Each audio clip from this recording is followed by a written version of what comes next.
Tammany Parish Sheriff's Office claimed they were the victims of a network of mismanagement and connected politics. Former Deputy Jeremiah Abbott claims the department did little to investigate recorded telephone threats against his life made by his ex-wife and her boyfriend. But Sheriff Jack Strain categorically denies the claims, but agrees it is all politics. As North Shore reporter Heath Allen shows us, the gloves are already coming off in a race that will not be decided until October. I was scared for my life. That weekend, I didn't sleep an ounce. Former Deputy Jeremy Abbott says his life was in danger last November. His ex-wife was in the St. Tammany Parish Jail, arrested by Pearl River Police for aggravated domestic violence. While she was in jail, Abbott says she was on the phone with her boyfriend, identified in this Pearl River incident report as Michael Fradella. According to the report, Fradella makes the comment, quote, hiding his body sounds better and better, and, quote, I want to go do a drive-by on his house. I had a gun in my hip the entire weekend, not knowing who would drive by or even what the person even looked like.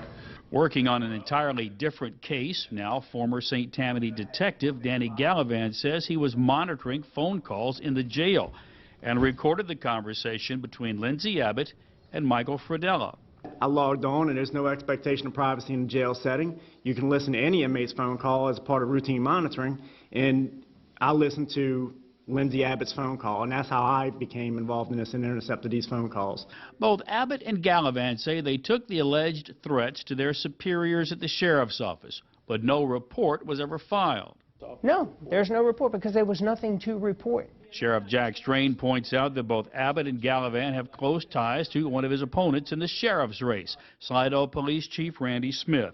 Abbott claims he was called in and questioned about his loyalty to Sheriff Strain by his superiors.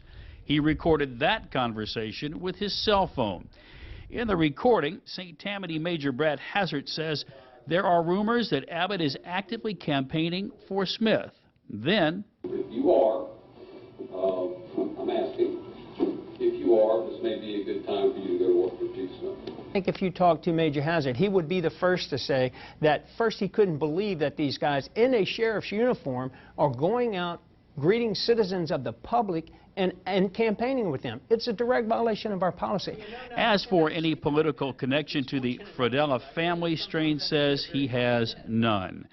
And as for former Deputy Abbott, it really hurts, and like I said, I was one of their own at the time, and you know, I can't believe there's no justice. Abbott is now a reserve deputy with the Slidell Police Department. Gallivan has filed an application to be hired there. On your side in Covington, Heath Allen, WDSU News. With almost 20 years in office, Sheriff Jack Strain is running for re-election in St. Tammany Parish against two announced opponents, Slidell Police Chief Randy Smith and Jennifer Happ Werther. Election day is October 24th.